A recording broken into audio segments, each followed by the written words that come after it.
A+ലേക്ക് സ്വാഗതം. Digital resurvey നമ്മുടെ സംസ്ഥാനത്ത് നടക്കുന്ന വിവരവും അതിന്റെ തുടർ നടപടികളെ സംബന്ധിച്ചിട്ടുള്ള വിവരവും മുൻപ് പല എപ്പിസോഡുകളിലായി ഈ ചാനലിൽ പങ്കുവച്ചിരുന്നു. അതിന്റെ ഒരു അപ്ഡേഷനാണ് ഇന്നത്തെ എപ്പിസോഡ്. ഇതിൽ പ്രധാനപ്പെട്ട ഒന്ന് രണ്ട് കാര്യങ്ങൾ വിശദീകരിക്കുന്നുണ്ട്. ഇപ്പോൾ ഡിജിറ്റൽ റീസർവേ നടക്കുന്ന പല സ്ഥലങ്ങളിലും വ്യാപകമായ ആക്ഷേപം ഉണ്ട്. നിരവധി ആളുകൾക്ക് അവരുടെ കൈവശമുള്ള ഭൂമിയിൽ കുറവ് കാണുന്നുണ്ട്. അവർ ശരിക്കും ഭൂനികുതി അടച്ച് കൈവശം രസീത് വരെയുള്ള അവർ ഹോൾഡ് ചെയ്യുന്ന അവരുടെ പൊസഷനിലുള്ള ഭൂമിയാണ് പലയിടത്തും കുറവ് എന്നുള്ള നിലയിൽ റീസർവേ റിപ്പോർട്ടുകൾ പൊക്കൊണ്ടിരിക്കുന്നത്. റീസർവേ ഓഫീസുകളിൽ നിരവധി തിരക്കാണ് പലപ്പോഴും നടക്കുന്നത്. ചിലർക്ക് ഭൂമി കൂടുതലായി കാണുന്നു, ചിലർക്ക് ഭൂമി കുറവായി കാണുന്നു. പലപ്പോഴും കൂടുതൽ ഭൂമിയുള്ള ആളിന് നേർപകുതി ഭൂമി പോലും രേഖകളിൽ കാണുന്നില്ല. അങ്ങനെ ഒരു ശരിക്കും പറഞ്ഞാൽ ഡിജിറ്റൽ സർവേ പരാതിയുടെ ഒരു പ്രളയമായി വരികയാണ്. അത് സംബന്ധിച്ച മറ്റൊരു എപ്പിസോഡിൽ വിശദമായി പറയുന്നുണ്ട്. അതുകൊണ്ട് ഇതൊരു ആമുഖമായി പറഞ്ഞുകൊണ്ടാണ് ഇന്നത്തെ എപ്പിസോഡിലെ ഡിജിറ്റൽ റീസർവേയുടെ ഭാഗമായി വരുന്ന ഒരു ഇലിംസ് പോർട്ടലിനെ കുറിച്ചിട്ടുള്ള വിവരം പങ്കുവെക്കുന്നത്. ഇലിംസ് പോർട്ടൽ എന്ന് പറഞ്ഞാൽ ഇപ്പോൾ നിലവിലുള്ള 2 പോർട്ടലുകൾ ഇന്റഗ്രേറ്റ് ചെയ്തുകൊണ്ട് ഒരു പുതിയ പോർട്ടൽ ഈ ഓഗസ്റ്റിൽ നിലവിൽ വരുകയാണ്. 2 പോർട്ടൽ എന്ന് പറഞ്ഞാൽ ഒന്ന് റവന്യൂ ഡിപ്പാർട്ട്മെന്റിന്റെ നിലവിൽ ഉള്ള റിലീസ് എന്ന് പറയുന്ന പോർട്ടൽ, മറ്റൊന്ന് രജിസ്ട്രേഷൻ വകുപ്പിന്റെ ഒരു പോർട്ടൽ പേൾ. ഈ 2 പോർട്ടലുകളും ചേർന്ന് ഈ എന്റെ ഭൂമി പോർട്ടലുമായിട്ട് ഇന്റഗ്രേറ്റ് ചെയ്തുകൊണ്ട് പുതിയ ഒരു പോർട്ടൽ വരുന്നു. അതാണ് ഇലിംസ് പോർട്ടൽ.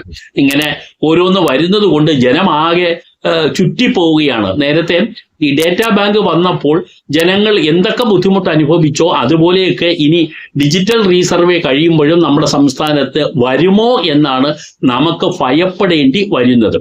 ഉദ്ദേശം നല്ലതാണെങ്കിലും പലപ്പോഴും ഇതിനു വേണ്ടി വരുന്ന ആളുകൾ എക്സ്പെർട്ടുകളൊന്നുമല്ല. ഇപ്പൊ ഡിജിറ്റൽ റീസർവേക്ക് വരുന്നതൊക്കെ തന്നെ സാധാരണ കോൺട്രാക്ട് ബേസിസിൽ വരുന്ന വലിയ വിവരമൊന്നും ഇല്ലാത്ത ചില സർവേയർമാരാണ്. സർവേ പാസ്സായി ഇറങ്ങിയ ഉടനെ ചില ആളുകളൊക്കെ ഇതിനകത്ത് കയറിക്കൂടിയിട്ടുണ്ട്. ഇവരൊക്കെ തന്നെ അവർക്ക് ഡെയിലി വേജസിൽ എമൗണ്ട് കൊടുക്കും. എവരാണ് സർവേക്ക് വരുന്നത്.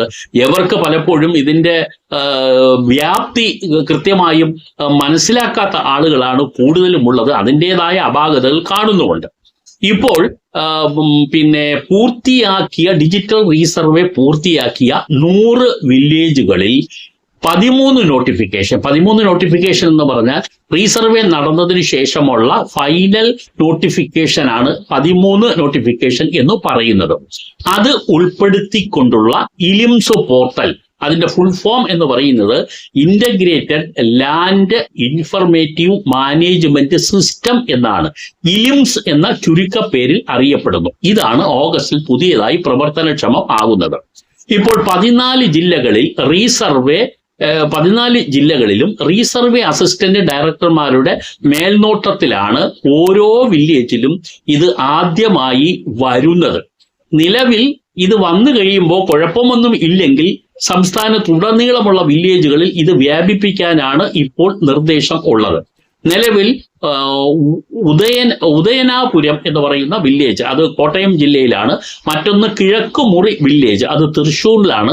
വേറൊന്ന് കണ്ണൂർ അത് കണ്ണൂർ ജില്ലയിലാണ്. ഇനി ഉജാർ ഉൾവാർ എന്ന് പറയുന്ന വില്ലേജ്, അത് കാസർഗോഡാണ്. ഇവിടെയൊക്കെ ഇപ്പോൾ പൈലറ്റ് പദ്ധതി എന്നുള്ള നിലയിൽ ഇത് നടപ്പാക്കി, ഇലിംസ് പോർട്ടൽ നടപ്പാക്കി. അവിടെയൊക്കെ വിജയമാണ് എന്നാണ് സർക്കാർ അവകാശപ്പെടുന്നത്. ഇതിനെ തുടർന്ന് മറ്റ് സ്ഥലങ്ങളിലേക്കും വ്യാപിപ്പിക്കും എന്നുള്ളതാണ്. ഇങ്ങനെ വന്നു കഴിഞ്ഞാൽ ഇത് ഭൂമിയുടെ എല്ലാ വിവരങ്ങളും ഇനി ഒറ്റ പോർട്ടൽ, എന്റെ ഭൂമി എന്ന് പറയുന്ന പോർട്ടലിലേക്ക് വരും. അപ്പോൾ അതിലേക്ക് ഈ നിലവിലുള്ള റിലീസ് പോർട്ടലും അതുപോലെ പേൾ എന്ന് പറയുന്ന പോർട്ടലും ഒരുമിച്ച് കൊണ്ടാണ് ഈ എന്റെ ഭൂമി പോർട്ടൽ സജ്ജമാകുന്നത്. നമ്മുടെ ഭൂമിയുടെ പോക്കുവരവായിരുന്നാലും അതിന്റെ നികുതി സംബന്ധിച്ചിട്ടുള്ള കാര്യമായാലും രജിസ്ട്രേഷൻ സംബന്ധിച്ച കാര്യങ്ങളും എല്ലാം കൂടി ഒറ്റ പോർട്ടലിലേക്ക് വരും. രജിസ്ട്രേഷൻ ഡിപ്പാർട്ട്മെന്റിന്റെ പോർട്ടലും അതേപോലെ സർവേ ഡിപ്പാർട്ട്മെന്റിന്റെ പോർട്ടലും കൂടി ഒന്നിച്ച് ഇന്റഗ്രേറ്റ് ചെയ്തുകൊണ്ട് എന്റെ ഭൂമി എന്ന് പറയുന്ന പോർട്ടലിലേക്ക് അതെല്ലാം കൂടെ ഇന്റഗ്രേറ്റ് ചെയ്തുകൊണ്ട് ഒറ്റ പോർട്ടലാണ് നിലവിൽ വരുന്നത് എന്നുള്ളതാണ് ഇതിന്റെ പ്രത്യേകത. അപ്പോൾ എല്ലാ വിവരങ്ങളും ഒറ്റ പോർട്ടൽ, നമ്മളെ ഭൂമിയുടെ എല്ലാ വിവരങ്ങളും ഒറ്റ പോർട്ടലിൽ വരും എന്നുള്ളതാണ് സർക്കാർ അവകാശപ്പെടുന്നത്. 2022 നവംബർ 1 ഡിജിറ്റൽ സർവേ ആരംഭിച്ചു കഴിഞ്ഞത്. ഏകദേശം 150 പരം വില്ലേജുകളിൽ നടന്നു കഴിഞ്ഞു എന്ന് പറയുന്നു. 4 ഘട്ടമായിട്ടാണ് ഇത് തീർക്കുന്നത്, പല പല വില്ലേജുകളിലാക്കി. 1ഉം 2ഉം ഘട്ടങ്ങൾ ഏകദേശം ചില വില്ലേജുകളിലൊക്കെ കഴിഞ്ഞു എന്നുള്ളതാണ് മനസ്സിലാക്കുന്നത്. അവിടേക്ക് 9-2 എന്ന് പറയുന്ന നോട്ടിഫിക്കേഷൻ ഇറക്കിയിട്ടുണ്ട്.